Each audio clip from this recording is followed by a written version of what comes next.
Hey, Jason Tushman here, episode 24 of Spot On Patient Acquisition. A lot of people have requested that we do a segment on paid placement strategy. We've discussed how to measure ROI, but we've gotten some requests on actual how to apply paid placement to their marketing strategy. So we're going to give you our recommended best practices and thoughts on this today.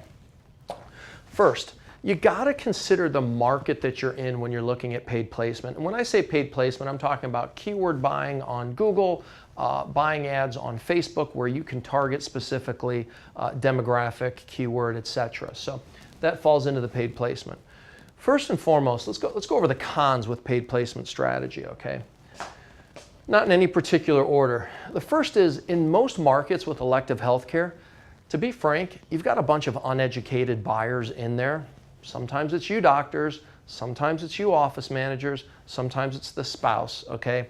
That's in there buying the per keyword or per placement ad, okay? And they're buying it at a price that can't process into a profitable ROI.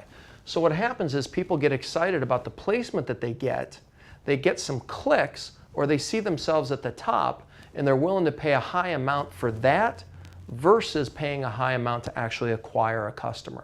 So you have a naturally inflated pricing in many paid placement markets because of an uneducated buyer. So consider that first. Second, the consumer, all right, that you're engaging with through paid placement advertising, because of the location of the ad, okay, is generally a more shopping intense consumer. They're seeing that ad, they're responding. Well, if they're responding that quick to that ad, they're probably responding to other ads as well. They're shopping. It's okay, you can make it work, but you have to realize that going into this market strategically. So you've got a shopping intense consumer. As we've told you in other videos before, for example, with Google paid placement, the average consult attendance rate for a paid placement customer is 55% versus organic search, which is 70%. Doesn't mean you can't make an ROI from that, but you got to figure it into your math, you got to figure it into your strategy. So those are the cons, all right? The pro is it is the best targeting available out of any market out there today. You can buy geographically, you can buy by time of day, you can dictate the price, you can shoot for certain positions. So the control that you get, all right, more than offsets in most markets the cons. So it's definitely a viable opportunity if executed appropriately. Now, strategies, okay? How do you apply this to your personal strategy?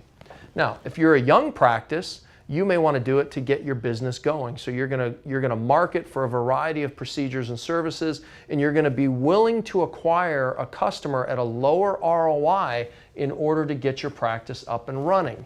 Same methodology for a new product or service, okay?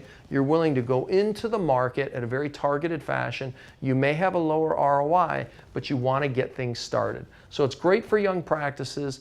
It's great for a new product or service, okay?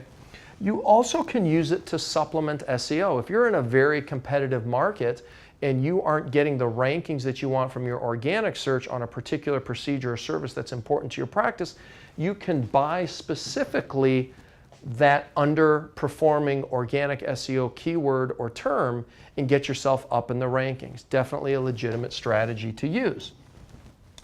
The other one is, one of my favorites, just pure market dominance. If you're running a practice and you want to be on the offense and you want to absolutely dominate your market, it is a great way to defensively move people out of positions, okay, and get more exposure for your practice.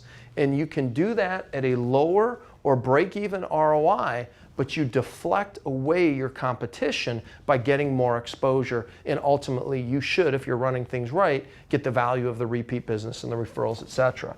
So market dominance, a legitimate strategy. Remember, all of this comes down to what are your short-term ROI expectations and what are your long-term ROI expectations based on referral or repeat patients.